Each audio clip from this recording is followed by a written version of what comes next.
We haven't heard from Glenn Beck in a long time, but there's a war to sell. And so it's all hands on deck.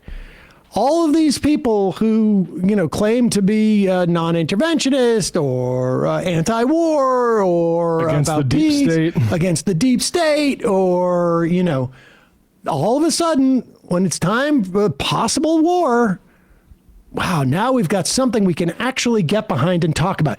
I mean, this is a godsend, I think, for some of these people. They think literally, because the only other thing that's happening is Donald Trump rounding up mothers, fathers, daughters, sons, workers to be deported for no apparent reason, or they are cutting literally tens of millions of people's health insurance or nutritional support or Medicare. And so to get a war, they are so thirsty for this because it's going to give them something to talk about. Here is Glenn Beck explaining that this is not like Iraq. This time will be different. It's not like Iraq where they wanted regime change and they were going to meet us with flowers and candy and Saddam Hussein's a bad guy. We love the people. Oh, wait, it's just like Iraq. Go ahead. Has Israel asked us to fight their war? Answer, no. Is this another Iraq? Or is it something entirely different? Well, let me tell you what makes this moment unlike anything else we have faced before. First, this was not a call to war. This was not a land invasion. This is not a campaign to topple a regime and then sit around for 20 years trying to rebuild a culture that doesn't want what we have. Even though Iran, the Iranian people are good people, the Persians are great people, and they do want a life like ours. But this was targeted. This was surgical. This was preemptive. Not against an idea. Not against a guess. We should just say, as far as being targeted, it blew up a bunch of apartment buildings. It was targeted in the sense that they're willing to take out 50 civilians to get to one individual. How does preemptive in any way justify anything? Now, first off, it's not preemptive because there was no there's been not even a shred. I don't even know if there's been a single allegation that Iran was imminently going to attack Israel or frankly, ever going to attack Israel. Our own director of intelligence said there was absolutely no weaponized nuke program that Iran has had since 2003. So this is not preemptive. It's basically, you could call it preventative, but it's basically just a war of choice. It's just a offensive strike. 2014 Politico. Beck admits liberals got Iraq war. Liberals said we couldn't force freedom on people, Beck said at the start of his Tuesday radio show. Let me lead with my mistakes. You were right, liberals. We shouldn't have. Beck's comments came as he discussed it. We were a mess back in 2008. From the beginning, most people on the left said we're against going to Iraq. I wasn't. You're going to use that as a badge of honor, Glenn Beck? Good luck. He's just an attention seeker. But this was targeted. This was surgical. This was preemptive. Not against an idea, not against a guess. Also, preemptive is bad. Against the very real, very stated intentions. I'm sorry. Like, the accusation that was critical of the Iraq war was that it was preemptive. Yeah. And now he's saying, don't worry, it's not preemptive. It's just what Netanyahu said, preventative, basically, which means nothing. That's what Israel does. Stated intentions of a regime run by men who do not think like we think, okay? They do not want what we want. We choose life. They literally choose death. That is as clear as it is. Do you choose life or do you choose death? That is a culture of death. How can you say that in defense of Israel? Start with the clerics of Iran, the ayatollahs, the supreme leader, the mullahs, the puppet masters of the so-called Islamic Republic and their Sharia law. I have said this for years and years and years. If you don't understand this, you don't understand Iran. These are 12ers. They are followers of a branch of Shiite Islam that believes not just in the return of the messianic figure called the Mahdi, but also can you imagine a religion that is centered around an idea of a Messiah Who's returning? almost like a Christ figure? How deranged is that? They don't think like us. They're completely different than we are. They have this sort of like notion of like a Christ figure who's going to rise up again in some weird, like loony. That's crazy. 4 months ago on YouTube, new evidence from the Glenn Beck program. New evidence. Shroud of Turin shows exact moment of resurrection? ? So I'll be checking out that after the show. It would be really scary if Iran thought that a certain ethnic group had to go to a specific geographic location and that had to do it by force in order for a majority of them to burn up so that the Messiah could return, and that likely that whole ethnic group, a majority of them, would have to die in that instance. If only Muslims found their holy book, in the ground in like the 1800s at some point. Also, that his return can and must be, in their words, hastened or accelerated. And the only way to do that is to, quote, using their words, wash the world in blood. Pause it for a second. Okay, Wait a second. Are you telling me that there are people out there who are trying to bring about the return of some sort of like Messiah figure and try and hasten it, and that it has to be, the way that it's to be brought about is with some type of like thunder and like fire and brimstone? Is that, my God? That sounds terrifying. First time hearing this. I didn't expect him to make my point stronger in the next sentence about how this is all projection, is it not? And they say there's going to be 4 horsemen. They understand these people do not think like us. If I had heard this in a vacuum, I would have literally thought he's talking about evangelical Christians in this country and their whole view about Israel. To do that is to, quote, using their words, wash the world in blood. Okay, I think I'm out at that. That's my first stop on the train, and I'm like, I'm going to get off here, please. Let me say this again. The highest religious leader who actually is in charge of the entire country, the one who commands the Revolutionary Guard, who fund the terror groups by Hezbollah and Hamas, the ones who train children to chant death to America in the streets, believe the world must be engulfed in destruction and flames to usher in the end times. And so we play this trick on them where we're like, hey, let's do a peace deal. Exactly. And then we bomb them. Because they love violence so much. Right. It really is so scary when you hear that there are people who have a slightly different notion of how we should quickly bring about the end times than we do. I like how Glenn Beck's like, I'm getting off this train. It's like, but I will get on the next train, but with Christians going on the exact same track. I'm just going to wait for the next one. It's more like I'm getting off this train and, dude, you're at the station already. Right. You are just getting off the train at the front of the train. You're on the express. You're just at the back of the train. It's all the same station. You're just in the car that just serves a different type of food. That's all. Yeah, it's not like Iraq. He's right. It would be way, way, way, way, way worse somehow. Yeah. Now, 2 times the size in population, 4 times the size in landmass or geography. You have this problem if you're a right winger because you have nothing to talk about, because the immigration stuff, all the polling is starting to go south on you. All of it. And you have pitched Donald Trump as fundamentally different than the deep state. And you have been pitching Donald Trump to young people. And the thing that they love about Donald Trump is he's not the same old. He's authentic. And the other thing that they love about Donald Trump, he is anti-war.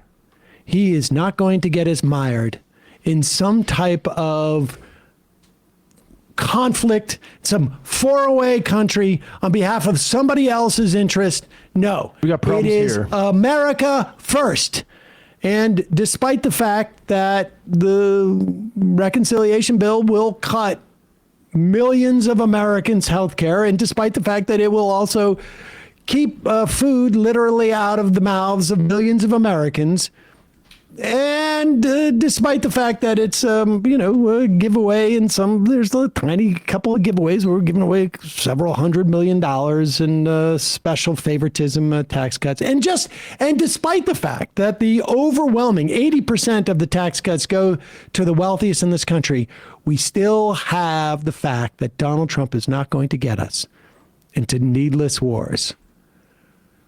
What do you do if that's been your pitch? And it starts to look like Donald Trump is going to get us into a needless war, and in fact has been midwifing attacks on Iran, despite the fact that they pose no threat to the United States, and frankly, of minimal threat to anybody, no more or less than any other country, certainly in that region. And there's such little popular support for this. I mean, comparing it to the fervor after 9/11, this is an entirely different scenario.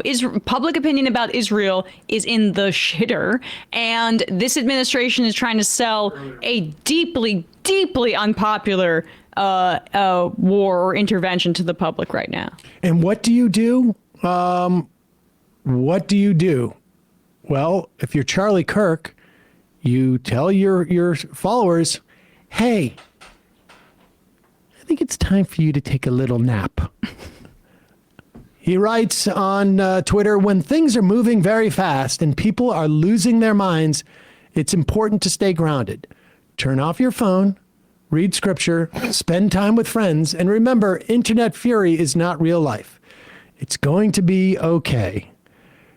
Don't pay attention to the news for a while because it may not comport with what I have been suggesting for a while. So this is after a couple days earlier he did a poll here of his followers because apparently he didn't know his position on this. Should the U.S. get involved in Israel's war against Iran? 90% of 500,000 votes just about said no, and 10% said yes. And so Charlie had said, Trump voters, especially young people, supported President Trump because he was the first president in my lifetime not to start a new war, which it's one thing to provide defensive support for our allies when missiles are raining down on civilians, but there is historically... Did Joe Biden start a war? I mean, or maybe he was the first president. I guess he was there for Gaza and Ukraine, which they talk about, but that starting it is another thing. But there is historically little support for America to be actively engaged in yet another offensive war in the Middle East. We must work and pray for peace. And now we don't need to work and pray for peace. We need to read scripture and turn off our phones. Yeah, let's. Yeah, right. Don't pay attention. Hey guys, we're not going to win this one, guys. It's summer, so how about you hit the beach and we'll see you in the fall. This is like a more scientific poll is the AP that did it a few months ago, but I just think this is a really interesting development. I saw this cited, and I was reading a good article by our friend Ed Germentum on his Substack about how like the anti-war movement needs to be rebuilt to kind of combat this, and that there was a lot of false promises that were taken a little too seriously by Republican supposed anti-war people. But among the Republican base, at least and this is probably a reaction to Gaza and to Ukraine, but a majority of Republicans say that they want the United States to take a less active role in foreign affairs. And only 24% say more active role. Now, again, this changes if whatever politician is saying it and who's communicating it. But this is what you see some of these right-wing influencers and people like Marjorie Taylor Greene are responding to there is now Fox News, yeah, they're talking to the grandpas and they're very well funded, but there's really well funded online Republican media that has a different position on this a little bit. No, without a doubt. Here is Marjorie Taylor Greene on One America Network with, what was his name again? I've forgotten him already. Matt Gaetz. Almost Attorney General. Matt I thought you Gaetz. were joking. No, I honestly, as soon as I can shuffle like one of these characters out of the front of my brain, I will do it. I frankly was hypnotized by his forehead. I find that fascinating. But here is Marjorie Taylor Greene. Remember, Marjorie Taylor Greene believes there are Jewish space lasers. So when Bibi Netanyahu says something that sounds threatening, he has control over the weather lasers and whatnot. With that said, she apparently has decided that it's in her best interest to parlay her anti-Jewish beliefs into something a bit more palatable, which is this kind of this is Pat Buchanan stuff. Yep. This is the same stuff. I remember back in 04, 05, I would be brought on Pat Buchanan's show on MSNBC. He would sometimes be filling in, I think, for Tucker or something. And Buchanan would bring me on because I was the only Jew he could find who was willing to criticize Israel. And it gave him some measure of cover. And it took me a while to realize this. Yeah. To be honest with you, I was a little bit naive at that time. It didn't occur to me until I think I was at the 2004 Democratic convention talking to some right-winger on Radio Row. He didn't realize that I was, I think he knew that I was at Air America, but he didn't realize much else. When he said to me, he goes, I'm not like one of those, neocons. I'm like a, Pat Buchanan guy. Those neocons, they're all Jews. There you go. Gotcha. A little clarifying. Candace Owens is also in that bucket. Tucker Carlson too, right? So those are the people that, for right now, we need them if we want to pressure Trump not to go into war with Iran. Well, they'll exist whether we need them or not. They're there. Fair enough. We'll take work, I guess. Sure. Congresswoman Greene, you have been a voice of reason and America First policy. Tell us how you see this conflict between Israel and Iran. Matt, I see it just as you do, and you laid that out so well. That's the America First message, but it's also the truth that the American people have woken up to. We've watched for decades propaganda news. I'll call out Fox News and the New York Post. They're known to be the neocon network news. We have propaganda news on our side, just like the left does. And the American people have been brainwashed into believing that America has to engage in these foreign wars in order for us to survive. And it's absolutely not true. Prime Minister Netanyahu said, I saw on video, he said today that America first is America dead. And that sounds like a threat to me. And I completely disagree with him on that.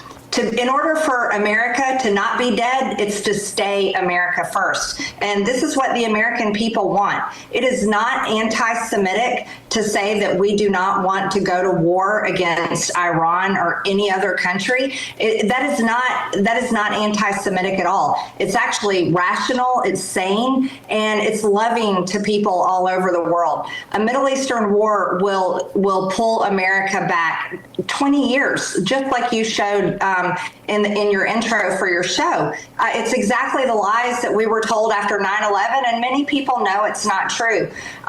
So I'm completely opposed to this war. Of course, we don't want to see the people in Israel bombed, but they're only being bombed because Israel attacked Iran first. And that's the truth that we need to be talking about. And Matt, I want to add on one more thing that I think is incredibly important, because Fox News and all these other news stations are not talking about it. Last week on Thursday, they held a vote in the Knesset, and Netanyahu only won by 2 votes because the polling is showing that if an election was held today, he would lose. What he's doing is not popular among the people in Israel. They are tired of war. They are so devastated after October 7th, but they are tired of war. And that vote happened last Thursday. And then. All right, I mean, she's rambling here, but That part's not true. They love the genocide part. And But, a lot of them ready for war, too. but interesting. I think this is a little interesting. Just a little bit, right? Well, she's doing, as you pointed out, she's doing what Trump did in 2016. Yes. And why is there low-hanging fruit here for her to go pluck like this? It's because Chuck Schumer was recently saying Trump is a taco for not standing up to Israel. Exactly. Because you had Chuck Schumer going out there and basically saying that Trump was complaining that Trump was not attacking Iran. No side deals. No side deals, Mr. Trump. Tell the American people. We got to figure out what the hell is going on. Yeah. On one hand, I can look at a video of a U.S. senator being tackled by ICE and handcuffed, and I'm not going to react until I get more information. On the other hand, why are we not invading Iran? What kind of bull is this? Trump's all over the lot. That's what he said. He's all over. It's crazy town. I mean, I have it right here. It's just an abdication of leadership, right? It's an abdication of leadership by Chuck Schumer. The corruption of leadership by both him and Jeffries. What the hell? I mean, this is the thing. How can any Democrat who takes AIPAC or DMFI money be trusted on this issue? Well, who's the best one? Who's the best Democrat at standing up to war that has taken that money to run their campaigns? Chuck Schumer in that video it was just so astounding to me. Josh Gottheimer? I was actually showing that video on Friday with some family because I was just like, I want you to watch this so you can see what my criticisms are of Democratic leadership. And I said, can you see what the message is that comes out of this video that Chuck Schumer put out there? There's no clear message. There's nothing actionable about it that would galvanize people politically. All it is saying, one, Trump's chickening out on being more hawkish with Iran by negotiating, and two, that he's all over the lot and he's flip-flopping. Like, even if you were in favor of war with Iran or something like that, but you were a Democrat, you're supposed to have attacks that hit them in a clear way. And Schumer's attack is just that he's vacillating. No side deals. Who's the constituency for this outside of the Israel lobby and the donors that they're going to come to you? Ugh. Can we just, though, for a moment, point out the fact that you were doing this on the eve of your wedding? Yes. You were. It was during the daytime. First of all, I'm so happy you're all here to celebrate my wedding. But first, this critique of Chuck Schumer. Yep. we won't rest. We won't rest. Yeah. I mean, they know what they're getting with me. They know. That's awesome. Hey, folks, don't forget to hit the subscribe button and check out our daily show. We do it every day at 12 p.m. Eastern for about 2.5 hours. We even take phone calls. You should check that out.